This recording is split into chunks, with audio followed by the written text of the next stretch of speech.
De agora há pouco saiu uma informação de que o chefe da Procuradoria-Geral da República, o Paulo Gonet, pediu o arquivamento de um pedido de prisão preventiva contra Jair Bolsonaro.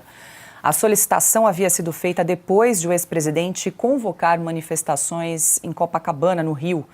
A vereadora Liana Cristina, do PT de Pernambuco, foi quem protocolou o pedido. No documento, a petista acusava Jair Bolsonaro de obstrução de justiça e incitação a crimes ao defender a anistia para os investigados do 8 de janeiro.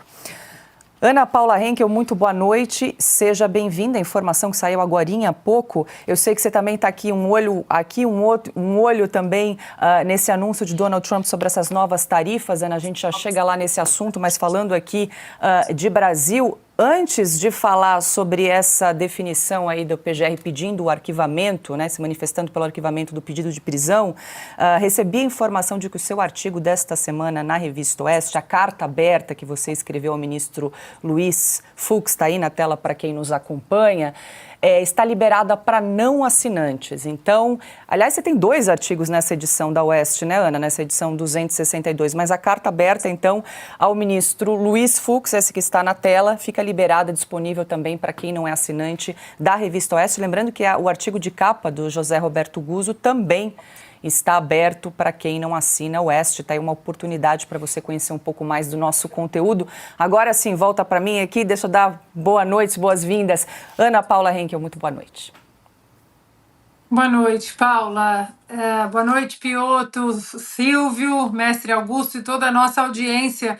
Essa semana eu escrevi 2 artigos porque que ninguém nos ouça, né? A gente gosta tanto do que a gente faz que às vezes não é nem um artigo por semana, é 2, porque a gente tem muito assunto para falar. O segundo artigo é sobre a fake news do Alexandre de Moraes, dizendo que o Donald Trump elogiou o sistema eleitoral brasileiro, o que todos nós sabemos aqui nos Estados Unidos que é uma baita de uma falácia, de uma mentira. O que Donald Trump elogiou foi o sistema de biometria apenas para a identificação do eleitor ali na zona eleitoral, na sessão eleitoral, já que em estados como aqui na Califórnia, por exemplo, nem identificação, nem identidade mais é pedido, Paula, por incrível que pareça. Então, o Donald Trump ele está nesse movimento de que a identificação ela seja obrigatória em todos os estados americanos. Foi a única coisa que ele elogiou, o sistema de biometria.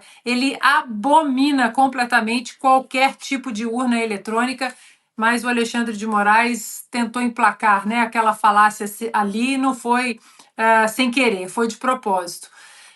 Paula, a PGR pedir o arquivamento, né, do pedido de prisão preventiva do Bolsonaro era o mínimo, era o mínimo. É claro que nós sabemos muito bem que esse processo todo contra o presidente Bolsonaro é um processo político. Agora, daqui a pouco nós vamos falar sobre o caso Felipe Martins, né, que está sempre no radar dos americanos aqui. Esse julgamento do presidente Bolsonaro também já entrou no radar dos americanos aqui. O meu celular é o tempo inteiro perguntando quando vai ser, qual a data, qual o update, o que está acontecendo. Muitos assessores querendo passar para os seus parlamentares, para os seus chefes, o que está acontecendo no Brasil, já que não dá para acompanhar pela imprensa militante do Brasil, né, que faz parte do consórcio, e sequer a imprensa daqui, que também é uma grande aliada do Partido Democrata, a velha grande imprensa, e vai empurrar a mesma narrativa de que Bolsonaro é o Trump dos trópicos e é aquilo tudo que a gente conhece, né, fascista e aquela lista toda. Então, Paula, é o mínimo, né? A PGR arquivar o pedido de prisão, mas a pergunta é até quando a PGR, junto com o Supremo Tribunal Federal, né, a primeira turma, até quando eles vão continuar alimentando esse processo golpista? Vamos usar um termo que eles gostam tanto, porque esse processo contra todos esses réus é um processo golpista. Silvio, também quero te ouvir porque tem uma questão, né? A PGR pediu o arquivamento desse pedido de prisão em relação ao ex-presidente Jair Bolsonaro, mas esse pedido foi feito por uma vereadora do PT, aí fica uma questão, né?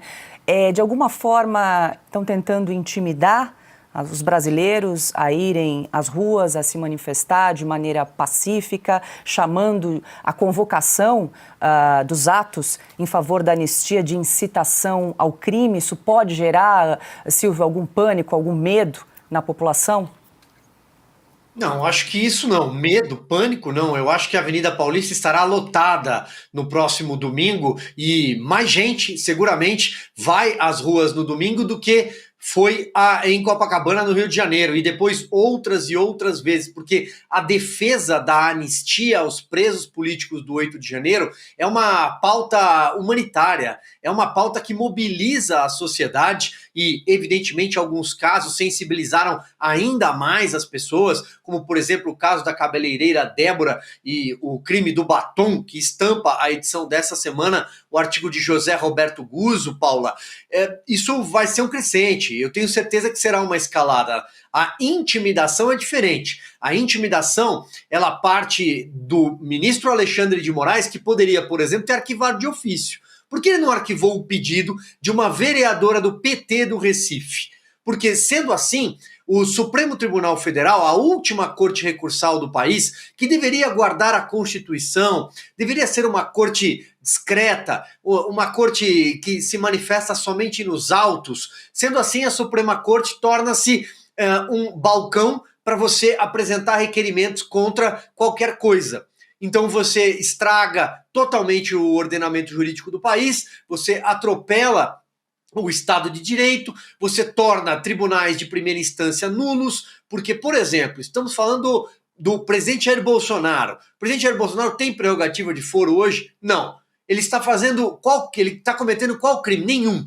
Mas, segundo a esquerda, ele não pode convocar manifestações, passeatas. Inventa-se que ele é um ato antidemocrático, aquela cantilena já conhecida, que é tradicionalmente endossada pelo ministro Alexandre de Moraes. Então, eles batem a porta, tocam a campainha do ministro Alexandre de Moraes o tempo inteiro. Se todos os vereadores agora resolverem bater a porta do ministro Alexandre de Moraes, ele vai atender a todos? Ou só aqueles que se manifestarem contra o presidente Jair Bolsonaro? Por que ele encaminhou a PGR?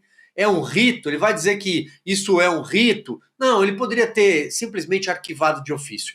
O Procurador-Geral da República demonstrou juízo e arquivou um pedido sem pé nem cabeça, descabido, que não tem amparo legal, e o Brasil, sim, irá às ruas. Mas também, finalizando, Paula, é evidente que o ministro Alexandre de Moraes sabe que, ao encaminhar um pedido como esse para o Ministério Público, ele gera notícia, isso gera manchete, isso tumultua o ambiente.